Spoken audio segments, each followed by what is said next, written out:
So I have a bit of a confession.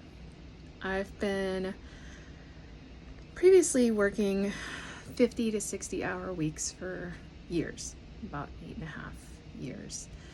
And I quit my full-time job back in September, the end of September. And I've been trying to reset my, what would you call it? I guess my adrenals, and to help them kind of calm down. But when you've been pushing so hard and so long, it's really hard to do that.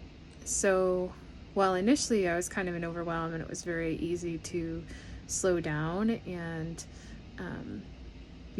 try to just recover, now that I'm about 4 months in, I've found myself a little antsy. Is probably the best word. So I find that I am looking for things to do or places to go or errands to run or things like that when I should be resting or doing consistent work. And the tediousness is not something that I really love, to be honest. I like doing things that have variety. I like running around. I get a lot of that from my parents, especially my dad. And so I was kind of raised to do that.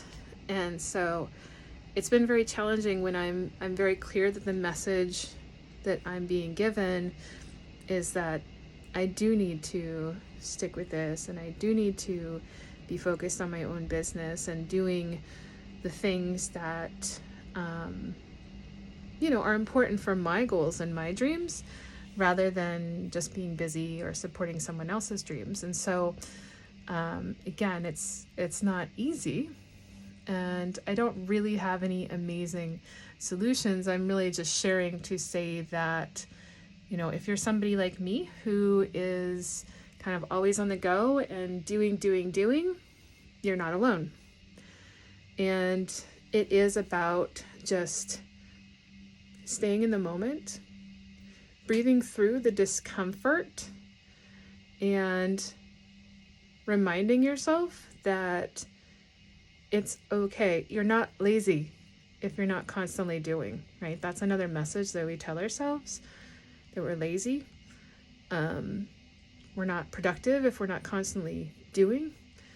And so I'm not really sure what my ideal set point is, what my ideal amount of work is, and that's something that I'm trying to settle into this season, this year.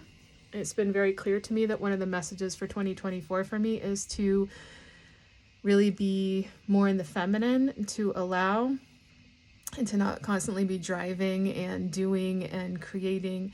I will be creating, don't get me wrong, I do love doing that, but finding a more sustainable way to do that. And so again, I just wanted to share, in case there was anybody else who was having a similar kind of thought, or going through something similar. Please feel free to share. I always love hearing other people's stories, and I know I'm not alone, because I see this in the treatment room all the time. I attract people who are the doers and the go-getters and the constantly go, the nurses, the contractors, the people who are really out there and doing all the things, the teachers, okay? So I know I'm not alone, but I also hope that you know that you're not alone if you're somebody like that. And let's kind of try to keep each other accountable. Let's make sure that we're not, pushing ourselves too much this year, and that we are creating sustainable progress and creating sustainable and achievable goals. And again, I just I wanted to connect with you guys and let you know, just because it came up in a conversation that I was having earlier today with my friend, and I thought it might be useful for somebody else out there. So let's make 2024 something that is sustainable. Let's just take those little baby steps. Let's rest when we feel like we need to, and let's just take it one day at a time. Sending you much love and light.